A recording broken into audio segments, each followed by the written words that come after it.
So students, अभी तक हम डिस्कस कर चुके हैं यहाँ पर कि सेक्सुअल रिप्रोडक्शन में तीन तरीके के इवेंट्स होते हैं, जिसमें पहला होता है प्री फर्टिलाइजेशन, दूसरा होता है फर्टिलाइजेशन और तीसरा हो गया आपका पोस्ट फर्टिलाइजेशन इवेंट्स, है ना। तो ये कैसा इवेंट है? Post fertilization event. हम जो अभी तक डिस्कस कर चुके हैं वो है प्री फर्टिलाइजेशन इवेंट में सबसे पहला पॉइंट, जहां पर हमने क्या बताया था? गैमेटोजेनेसिस, गैमेट्स का बनना, गैमेट्स का फॉर्मेशन। इसके अलावा जो नेक्स्ट पॉइंट आता है प्री फर्टिलाइजेशन में, वो सेकंड पॉइंट आता है गैमेट्स का ट्रांसफर होना। फर्टिलाइजेशन तो तभी हो पाएगा जब दोनों तरीके के गैमेट्स क्या होंगे, एक दूसरे के पास आएंगे और फ्यूज करेंगे। फ्यूज करने के बाद आपको पता है जाइगोट बनना है। तो अल्टीमेटली जो गैमेट्स ट्रांसफर है उसकी जो डेफिनेशन है वो सिंपल है कि भाई किस तरीके से जो ऑर्गेनिज्म में जो गैमेट्स बन रहे हैं उनका ट्रांसफर हो रहा है, उसे हम गैमेट ट्रांसफर बोल रहे हैं। ठीक है, और वो किस लिए हो रहा है? पर्पस क्या है? फ्यूजन हो सके, ताकि दोनों गैमेट्स में, गैमेट्स मेल गैमेट्स हो सकते हैं, फीमेल गैमेट्स हो सकते हैं, ये आपको पता है मेल एंड फीमेल दो तरीके के गैमेट्स होंगे। सेकंड पॉइंट यहां पर ये कह रहा है कि भाई ज्यादातर ऑर्गेनिजम्स में, मोस्ट ऑफ द ऑर्गेनिजम्स में जो गैमेट्स होते हैं वो मेल गैमेट जो हैं वो होते हैं मोटाइल। और मोटाइल का मतलब क्या हुआ? यहां मोटाइल का मतलब है they are moving, they have the ability to move. जबकि जो फीमेल गैमेट होती है वो नॉन मोटाइल होती है। तो आपको जो मैंने पीछे डायग्राम दिखाया था उसमें मैंने आपको बताया था कि मेल गैमेट, जो ह्यूमंस की बात करें, लेट अस सपोज ह्यूमंस में जो फीमेल गैमेट है, तो फीमेल गैमेट के अंदर हमने एक बड़ा सा ये इस तरह से एक्सेल दिखाया था, याद करो। ठीक है, इसके अलावा जो मेल गैमेट्स हैं, मेल गैमेट्स को हमने कैसे दिखाया था? मेल गैमेट्स को दिखाने के लिए हमने एक टेल लाइक स्ट्रक्चर दिखाया था मेल गैमेट का। अगर आपको पीछे डायग्राम याद हो तो इस तरीके से एक टेल लाइक स्ट्रक्चर था, जो बेसिकली बताता है कि भाई ये क्या है? मेल गैमेट है। और इसका नाम क्या है ह्यूमन के केस में? तो answer is sperms. Sperm cell के अंदर ये टेल लाइक जो पीछे स्ट्रक्चर है, ये क्यों है? इसका रीजन क्या है? इसका रीजन ये है कि ये जो गैमेट है ये मूव करेगा और ये टेल जो होगी पीछे की, इसको लोकोमोशन में हेल्प करेगी। तो with in the female reproductive genital tract ये जो स्पर्म होगा ये मूव करेगा ताकि एग सेल के साथ फर्टिलाइजेशन हो सके। ऐसे केस में होता यह है कि ज्यादातर ऑर्गेनिजम्स में जो मेल गैमेट्स हैं वो बहुत ही लार्ज क्वांटिटी में प्रोड्यूस होते हैं, लार्ज नंबर। ऐसा क्यों है कि उन्हें लार्ज नंबर में प्रोड्यूस होना पड़ रहा है? इसका कारण यह है कि ज्यादा से ज्यादा जो गैमेट्स होते हैं मेल, जरूरी नहीं है सारे के सारे फीमेल के साथ फर्टिलाइज हो सके। मैक्सिमम ऑफ देम वो इस प्रोसेस में क्या कर जाते हैं? मर जाते हैं। हार्डली कोई एक ऐसा मेल गैमेट होता है जो फीमेल के एक्सेल के साथ फर्टिलाइज करता है। हम इसको चैप्टर 3 में अच्छे से डिटेल में पढ़ेंगे। बाकी मैं ये जरूर बता दूं यहां पर कि जब एक मेल गैमेट फर्टिलाइज कर जाता है एक्सेल से, तो वैसे ही इस तरीके के सिक्रीशन रिलीज होते हैं फीमेल ट्रैक में कि बाकी जो मेल गैमेट्स होते हैं वो अपने आप ही खत्म हो जाते हैं, मर जाते हैं। इस चीज को मैंने यहां पर रिप्रेजेंट कर दिया है, एनसीईआरटी की लाइंस है कि male gametes need a medium for the movement, और large number of male gametes यहां पर प्रोड्यूस होते हैं और फीमेल गैमेट जनरली सिंगल होती है। अब ये लिखा है कि मीडियम की जरूरत है। तो मीडियम की जरूरत क्यों है? क्योंकि उन्हें तो मूव करना है। तो मूव करने के लिए जो आपके बेसिक ब्रायोफाइट्स हो गए, प्लांट्स की अगर हम बात करें यहां पर, तो प्लांट्स में जो ब्रायोफाइट्स हो गए या फिर जो आपको पता है थैलोफाइट्स हो गए, एल्गी वाला जो ग्रुप हो गया थैलोफाइट्स। इनफैक्ट तीसरा ग्रुप होता है आपको पता होगा टेरिडोफाइट्स।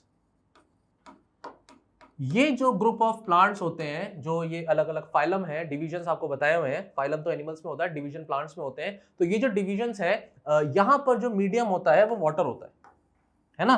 फर्टिलाइजेशन के लिए मीडियम क्या होता है? वाटर होता है। लेकिन एंजियोस्पर्म्स में डिफरेंस हो जाता है केस। एंजियोस्पर्म्स में हम ये कह सकते हैं कि पॉलिनेशन जैसा स्टेप होता है, जहां पर ट्रांसफर होता है मेल गैमेट का from the male anther to the stigma. आगे मैं इसको एक्सप्लेन करूंगा। और यहां पर एक पॉइंट और देख लीजिए कि थाउजेंड्स ऑफ मेल गैमेट्स क्यों प्रोड्यूस हो रहे हैं। अगर 1 मार्क में ये क्वेश्चन आपसे पूछा गया तो यू शुड नो कि यहां पर आंसर क्या लिखना है। आंसर लिखेंगे कि नॉन मोटाइल होती है female gametes, male gametes are motile and large number of them are produce so that they can move and then ultimately get fertilize with the egg cell. Done. तो ये आपका पूरा ये एक लाइन हो गया, आपका आंसर हो गया। और मीडियम की उसमें जरूरत होती है, ये भी बता दिया आपको। ठीक है, चलिए आगे देखते हैं एंजियोस्पर्म्स में। तो बाकी जो बेसिक थे उनके बारे में मैंने बता दिया। एंजियोस्पर्म्स में क्या होता है, पोलन ग्रेन होता है। तो इस तरह का फिलामेंट होता है, ऊपर ऐसे पोलन ग्रेन होता है और पोलन ग्रेन के अंदर न्यूक्लियाई होगा। So that is basically anther. ये कौन सा पार्ट है, एंथर वाला पार्ट। एंथर बर्स्ट करेगा तो उसमें से पोलन ग्रेन्स निकलेंगे। ये पोलन ग्रेन्स क्या करते हैं, ultimately they will move to the female reproductive part, है ना। तो फीमेल रिप्रोडक्टिव पार्ट को हम कैसे दिखाते हैं, कुछ इस तरीके से दिखाते हैं। इसमें ये जो होता है पार्ट, ये स्टिकी होता है, इसे हम क्या कहते हैं, स्टिग्मा। याद करो, ये आपने क्लास 10th में या 9th में कभी पढ़ा है अपनी लोअर क्लासेस में। दिस इज स्टाइल, और नीचे का पार्ट क्या होता है, दिस इज बेसिकली, ये ओव्यूल्स होते हैं इसके अंदर, और ये ओवरी हो गया बेसिकली। ओव्यूल्स बहुत सारे हो सकते हैं। इधर एक्सेल होता है अंदर। मैं सेकंड चैप्टर में इस चीज को बताऊंगा भी डिटेल में, यही डायग्राम हम डिटेल में पढ़ेंगे। So the point here is कि मेल जो पोलन ग्रेन्स होते हैं वो मेल गैमेट्स कैरी करते हैं, और फीमेल जो गैमेट होता है वो ओव्यूल के अंदर हो गया, and they are getting transferred. Transfer करने के बाद स्टिग्मा पर जाकर के स्टिक कर जाते हैं ये पोलन ग्रेन्स।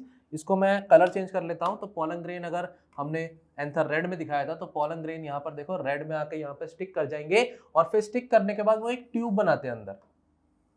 ये नैरो ट्यूब जो होती है इसे हम क्या कहते हैं, पोलन ट्यूब।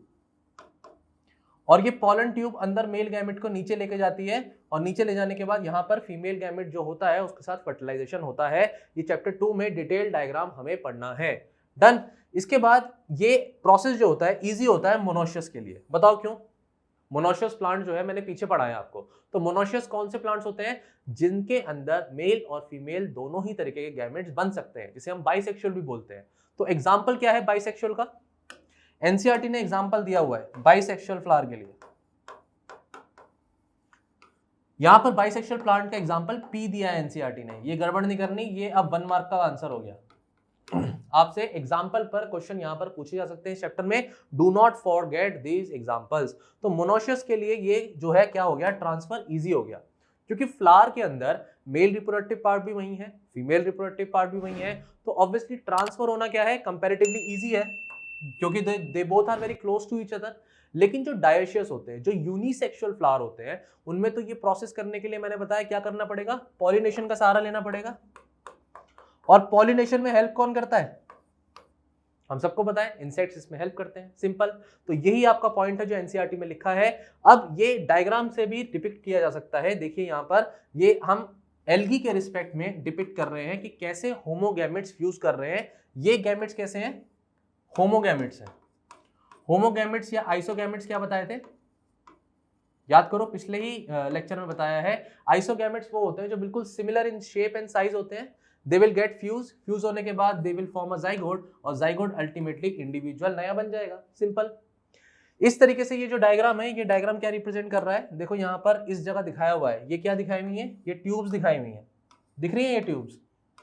आई होप ये डायग्राम में आपको क्लियर दिख रही होंगी वीडियो में। तो ये जो ट्यूब है ये वही ट्यूब है जो मैंने अभी डायग्राम में बनाई थी, जो ऊपर की तरफ कैसी थी, स्टिग्मा पर एक पॉलन के स्टिक करने के बाद अंदर की तरफ एक ट्यूब जो चल रही है। यहाँ पर कीमोटैक्टिक मूवमेंट होता है, केमिकल सिक्रीशंस होते हैं ओव्यूल के, जो डायरेक्शन देते हैं कि पॉलन ट्यूब को किस तरफ ग्रो करना है, और अंदर मेल गैमेट मूव करता है।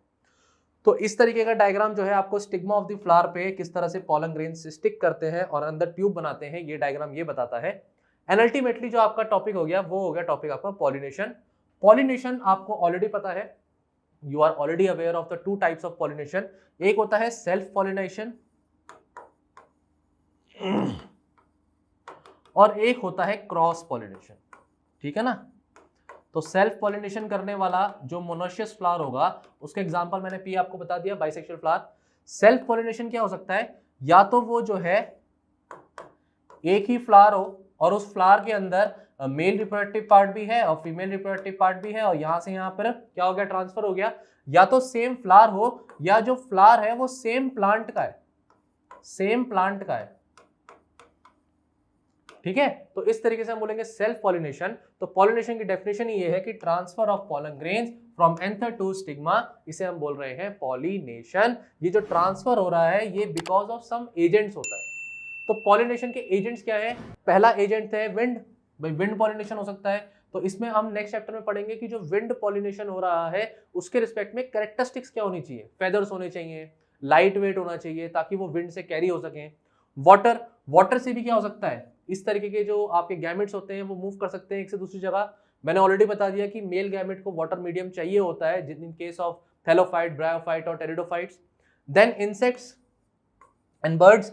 तो इंसेक्ट्स और बर्ड्स जो हैं कभी कभी क्या होते हैं, इंसेक्ट्स तो आपको पता ही है पॉलिनेशन कर सकते हैं, हनी बीज हैं जैसे, उनके जो लेग्स होते हैं या उनकी जो बॉडी होती है वहां पर पॉलन ग्रेन स्टिक कर जाते हैं। They also have pollen basket, इनके जो थोरेसिक जो लेग्स होते हैं उसमें पॉलन बास्केट भी होती है जहाँ पे पॉलन स्टोर हो जाते हैं। एंड बर्ड्स क्या करेंगे, सीड्स को इधर से उधर डिस्पर्स करेंगे। इसके अलावा जब वो एक पर्टिकुलर प्लांट से दूसरे प्लांट पर जाएंगे या नेक्टर पीने की कोशिश करेंगे, प्लांट सैप पीने की कोशिश करेंगे, तो वहां पर भी वो पॉलिनेशन शेड कर सकते हैं पॉलन ग्रेन्स को। एंड जब एक पर्टिकुलर प्लांट के फ्लावर से दूसरे फ्लावर में जब पॉलिनेशन होगा तो उसे हम क्या बोलते हैं, क्रॉस पॉलिनेशन। ये आपका एग्जांपल किसका है, क्रॉस पॉलिनेशन का है। ठीक है ना, यहां पर इस डायग्राम में हमें दिख रहा है दो तरीके के फ्लावर हैं। एक जो फ्लावर है आपका वो यहां पर देखिए, ये बाइसेक्सुअल फ्लावर है।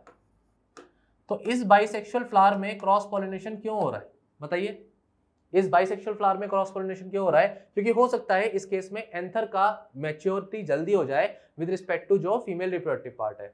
जो मेल रिप्रोडक्टिव पार्ट होते हैं उसके लिए वर्ड यूज करते हैं हम एंड्रोशियम, और जो फीमेल रिप्रोडक्टिव पार्ट है उसके लिए जो वर्ड यूज करते हैं गाइनोशियम। तो एंड्रोशियम का जो अर्ली डेवलपमेंट होगा वो पॉसिबिलिटी है, या हो सकता है गाइनोशियम का अर्ली डेवलपमेंट हो, दैट डिपेंड्स। हमेशा जरूरी नहीं है कि फ्लावर बाइसेक्सुअल है तो दोनों ही रिप्रोडक्टिव पार्ट एक ही पॉइंट ऑफ टाइम पे मैच्योरिटी गेन करेंगे, ये जरूरी नहीं होता हमेशा।